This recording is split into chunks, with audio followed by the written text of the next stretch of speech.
Hello friends, I'm Mahi. Welcome to my channel. Today we're going to draw eyes and eyebrows together. First, I'd like to try out a new pencil sharpener I just bought. Normally, I don't use a pencil sharpener and prefer a utility knife instead, but I'm quite pleased with this one. Anyway, let's get started.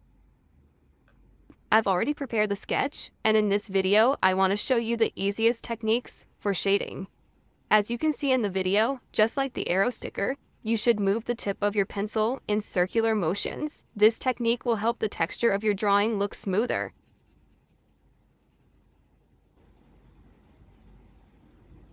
Also, be careful not to press too hard on the pencil, because pressing too hard can damage the paper's texture. If you make a mistake, it will be harder to erase, and you might leave marks behind.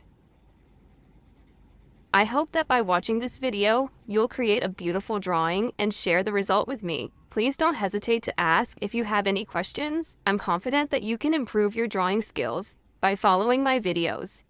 Just keep practicing and working on it. Enjoy watching and happy drawing!